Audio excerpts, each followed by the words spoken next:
खट्टे अंगूर। बहुत दूर एक जंगल में लीला नाम की लोमड़ी रहती थी।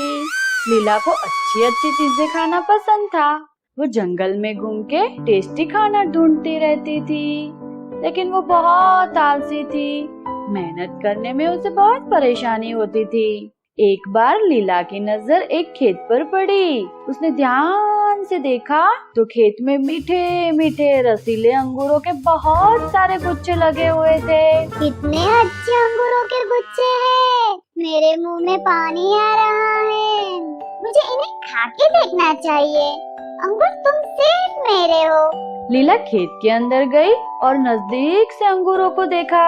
अंगूर तो बहुत ऊपर है, लेकिन इतने मीठे और रसीले अंगूर खाने के लिए मुझे मेहनत तो करनी ही पड़ेगी। मैं तो एक ही छलांग लगाकर इन सारे अंगूरों को खा जाऊंगी। लीला ने एक छलांग लगाकर अंगूर तोड़ने की कोशिश की, पर वह असफल रही। ये तो कुछ ज्यादा ही ऊंचाई पर है। मुझे थोड़ी और लंबी छलांग लगानी पड़ेगी, तभी ये मीठे रसीले अंगूर खा पाऊंगी। लीला ने एक बार, 2 बार, 3 बार कोशिश की, तब भी उसके हाथ में अंगूर नहीं आए। अरे, ये अंगूर इतनी ऊंचाई पर क्यों है? जब भी लीला छलांग लगाती, उसके हाथ कुछ नहीं लगता। खाली हाथ उसे नीचे गिरना पड़ता। जब बार बार ऐसा होता चला गया, तो बेचारी लीला ने हार मान ली और कहने लगी, मैं इतनी मेहनत क्यों कर रही हूँ? ये अंगूर तो वैसे भी मुझे खट्टे ही लग रहे हैं। इन्हें जाने ही देती हूँ। खट्टे अंगूर खा के क्या फायदा?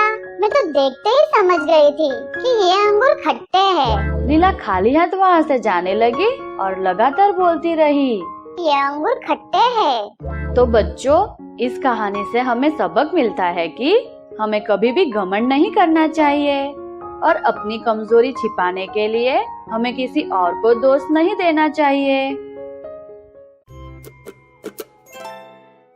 दोस्तों, आपको हमारी ये कहानी कैसी लगी? हमें लाइक और शेयर कर जरूर बताइए।